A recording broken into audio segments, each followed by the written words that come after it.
We are wired to pursue happiness, not only to enjoy it, but to want more and more of it. So given that that's true, how good are we at increasing our happiness? Well, we certainly try. If you look on the Amazon site, there are over 2,000 titles with advice on the 7 habits, the 9 choices, the 14,000 thoughts that are supposed to bring happiness. There are so many books on it. Now, another way we try to increase our happiness is we medicate ourselves. And so there's over 120 million prescriptions out there right now for antidepressants. Prozac was really the first absolute blockbuster drug of the new psychopharmacology. It was really the avatar of the new psychopharmacology. It was clean, efficient, there was no high, there was really no danger, had no street value. Then we have, of course, the last way of increasing happiness for some. In 1995, illegal drugs were a $400 billion business, representing 8% of world trade, roughly the same as gas and oil. If all else fails, people just want to get obliterated. So far, these routes to happiness haven't really increased happiness very much. I don't have to speak for these cartoons. They kind of say what's going on here. Basically, the happiness from a pill stays with the pill. Anyone who goes off an antidepressant or other medication immediately tends to relapse. And then, of course, the other self-help books you see. One problem that's happening now is, although the rates of happiness are about flat as the surface of the moon, depression and anxiety are rising. Despite that we're in a world with so much more material wealth, much safer, better health, and all kinds of pharmaceuticals and treatments for mental illness, we're still seeing rises in depression and anxiety. Some people might say this is because we have better diagnosis and more people are being found out. It isn't just that. We're seeing it all over the world. In the United States right now, there are more suicides than homicides. There's a rash of suicide in China, and the World Health Organization predicts by the year 2020 that depression will be the second largest cause of disability-related years lost after ischemic heart disease. Happiness stays the same as ever. Now, the good news here is that if you take surveys from around the world, we find that more people are happy than not. And so I just took these random charts from Britain, this one's from the United States, and we see that about 3/4 of people will say they're at least pretty happy, the majority. But this does not follow any of the usual trends. So for example, these two show great growth in income, absolutely flat happiness curves. So more money doesn't seem to be doing anything to increase happiness level. Well, my field, the field of psychology, hasn't done a whole lot to help us move forward in understanding human happiness. In part, we have the legacy of Freud, who was a pessimist, who said that pursuit of happiness is a doomed quest. It's propelled by infantile aspects of the individual that can never be met in reality. He said one feels inclined to say that the intention that man should be happy is not included in the plan of creation. So the ultimate goal of psychoanalytic psychotherapy was really what Freud called ordinary misery. In part reflects the anatomy of the human emotion system, which is that we have both a positive and negative system, and our negative system is extremely sensitive. It is our sentinel. It is there to protect us against danger. So for example, we're born loving the taste of something sweet and reacting aversively to the taste of something bitter. Yet we are much more sensitive to the bitter than the sweet. We can detect the bitter at 1 part per 2 million. We detect the sweet at 1 part per 200. We also find that people are more averse to losing than they are happy to gain. People are very loss averse. I also have up here the marriage formula. This is by a psychologist named John Gottman in Seattle, who does work with couples and couples therapy. And he finds that the formula for a happy marriage is 5 positive remarks or interactions for every 1 negative. And that's how powerful the 1 negative is. Especially expressions of contempt or disgust. Well, you really need a lot of positives to upset that. I also put in here the stress response. We're wired for dangers that are immediate, that are physical, that are imminent. And so our body goes into an incredible reaction where endogenous opioids come in. They are there to douse pain. Our blood vessels constrict so we won't bleed. Our heart pumps to get muscles to our legs. Now, all of these things are fine if we're confronting a saber-toothed tiger. But if someone is giving a violin recital or arguing with their spouse, we have a system that is really ancient, and that's really there for physical danger. And so over time, this becomes a stress response, which has enormous effects on the body. Cortisol floods the brain, it destroys hippocampal cells and memory, and it can lead to all kinds of health problems. But unfortunately, we need this system in part. If we were only governed by pleasure, we would not survive. As I said, we really have two command posts. Their emotions are short-lived, intense responses to challenge and to opportunity. And each one of them allows us to click into alternate selves that tune in, turn on, drop out thoughts, perceptions, feelings, and memories. We tend to think of emotions as just feelings, but in fact, emotions are an all systems alert that change what we remember, what kind of decisions we make, and how we perceive things. So let me go forward to the new science of happiness. We've come away from the Freudian gloom, and people are now actively studying this. And one of the key points in the science of happiness is that happiness and unhappiness are not endpoints of a single continuum. The Freudian model is really one continuum, that as you get less miserable, you get happier. And that isn't true. When you get less miserable, you get less miserable.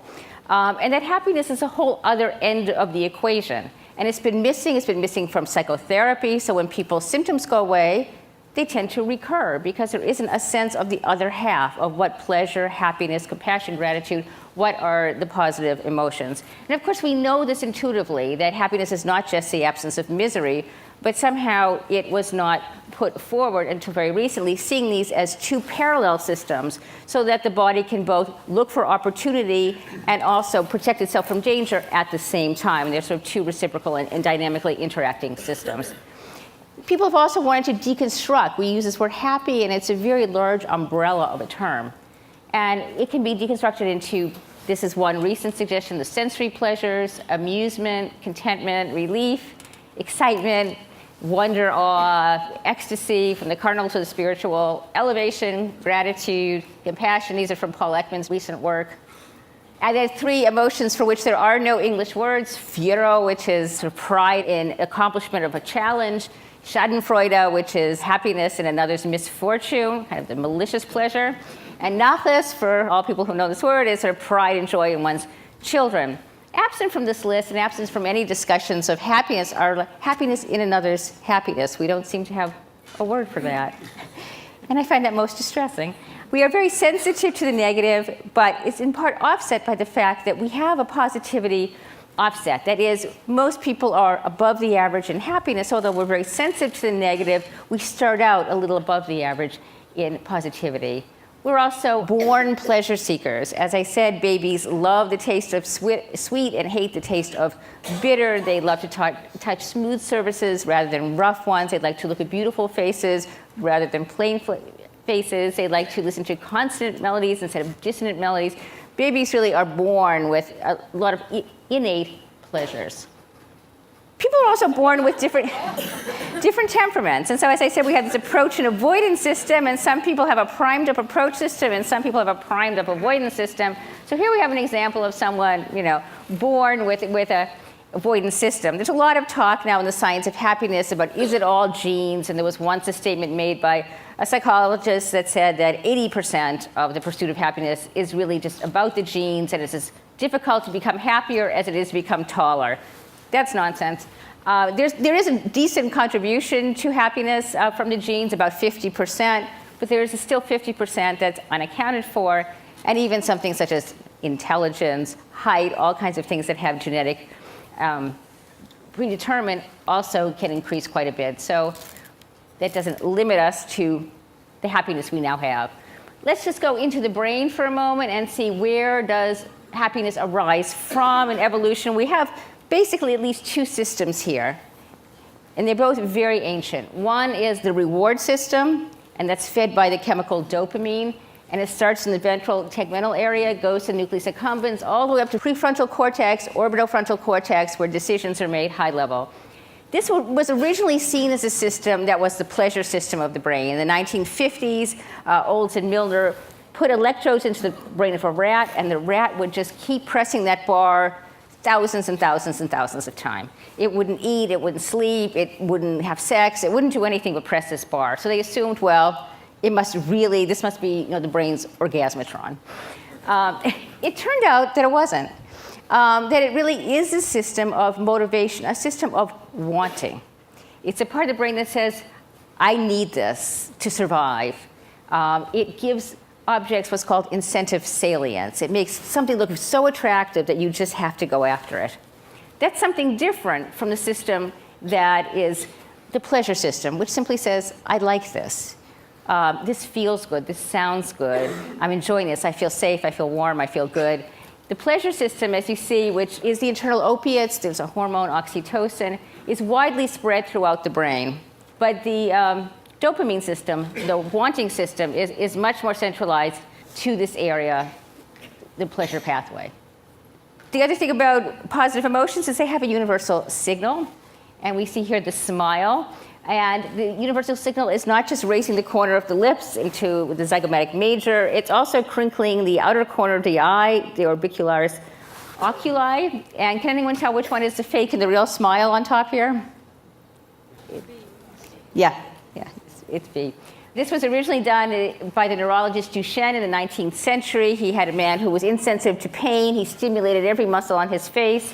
He noticed that when he just raised his lips, he was grinning, but he didn't look happy. And since then, people have looked at this expression and find that this seems to be the mark of true happiness. So you see even 10-month-old babies, when they see their mother, will show this particular kind of smile. Extroverts use it more than introverts. People who are relieved from depression show it more after than before. So if you want to unmask a true look of happiness, you will look for this expression. I also want to make the point that our pleasures are really ancient, and we learn, of course, many pleasures, but many of them are based, and one, of course, is biophilia, that we have a response to the natural world that's very profound. We have a response to human beauty. More people in the United States attend zoos than they do all of the national sporting events. People love to be part of the natural world, and this is very much a part of us. There were very interesting studies done on people recovering from surgery who found that people who faced, this was published in Science, people who faced a brick wall versus people who looked out on trees and nature, the people who looked out at the brick wall were in the hospital longer, needed more medication, and had more medical complications. There's something very restorative about nature, and it's part of how we are tuned. Now, the interesting thing about emotions is that they're contagious. The shared manifold of subjectivity, I put those up at the animal world, and humans particularly so, we're very imitative creatures, and we imitate from almost the second we were born. Here's a 3-week-old baby, and if you stick your tongue out at this baby, the baby will do the same, and will open its mouth. So most of our pleasures are incredibly social. We are social beings from the beginning, and even studies of cooperation show that cooperation between individuals lights up reward centers of the brain. One problem that psychology has had is instead of looking at this intersubjectivity or the importance of the social brain to humans who come into the world helpless and need each other tremendously, is that they focus instead on the self and self-esteem and not self-other. It's sort of me, not we. And I think this has been a really tremendous problem. It goes against our biology and nature and hasn't made us any happier at all. Because when you think about it, people are happiest when in flow, when they're absorbed in something out in the world, when they're with other people, when they're active, engaged in sports, focusing on a loved one, learning, having sex, whatever. They're not sitting in front of the mirror trying to figure themselves out or thinking about themselves. These are not the periods when you feel the happiest. And I think the self-esteem movement has made it more difficult for people to be happy. The other thing is, the other piece of evidence is if you look at computerized text analysis of people who commit suicide, what you find there, and it's quite interesting, is use of the first person singular, I, me, mine, not we and us. And the letters are less hopeless than they are really alone.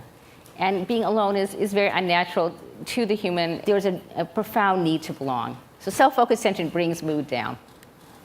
But there are ways in which our evolutionary history can really trip us up. Because, for example, the genes don't care whether we're happy, they care that we replicate, that we pass our genes on. They don't care whether we're happy when we do so. They'll give the bait of pleasure and lust. But so, for example, we have 3 systems that underlie reproduction because it's so important. There's lust, which is just wanting to have sex, and that's really mediated by the sex hormones, testosterone, estrogen. Romantic attraction, that gets into the desire system. and that's dopamine fed, and that's I must have this one person. There's attachment, which is oxytocin, and the opiates, which says this is a long-term bond. So the problem is that as humans, these three can separate.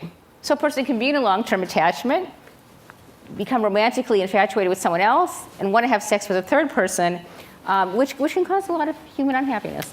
The other way in which our genes can sometimes lead us astray is in social status. We are very acutely aware of our social status and always seek to further and increase it.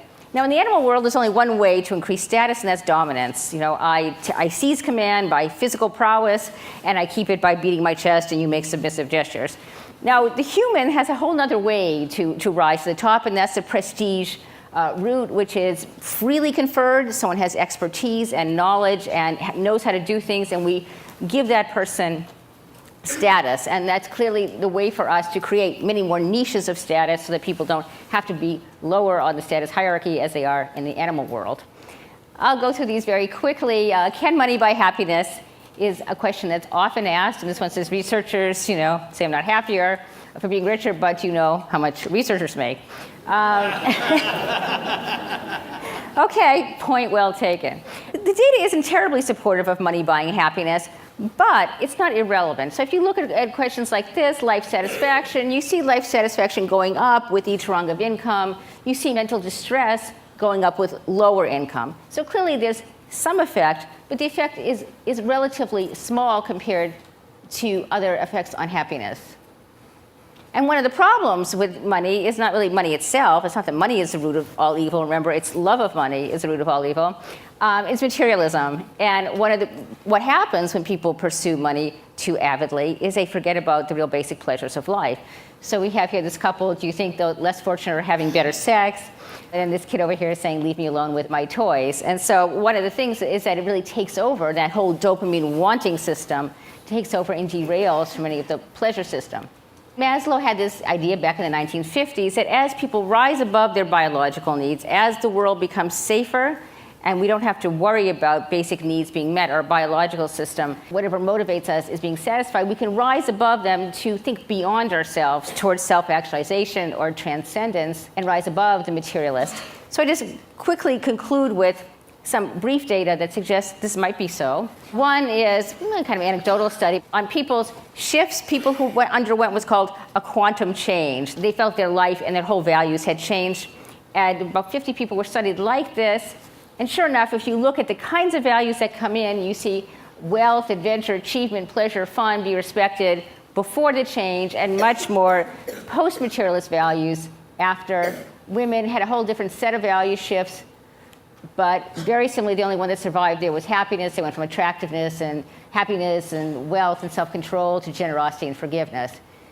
Now, on a world map, Ronald Engelhardt at University of Michigan has looked at value shifts across generations and within countries, and he thinks he finds a great deal of support for Maslow's notion that within countries and within generations, so that as people grow up in a world without war and with material prosperities, their values shift from wanting a strong military and caring about economic factors to Green Party, women's liberation, quality of life, happiness ratings. And he sees this shift within a generation. It can change within a country, such as our own right now, where there's so much emphasis on war. People pull back to a more materialist point of view.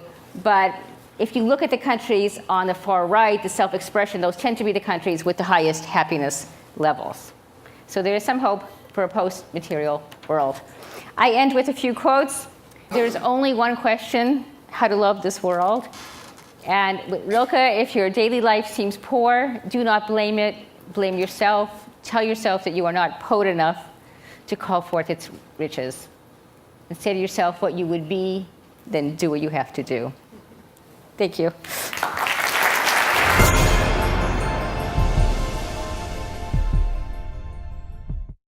35, the most times an athlete has broken the pole vault world record. 80, the length in minutes of the longest standing ovation. 18, the highest number of Michelin stars a chef has ever been awarded. There is always something to challenge.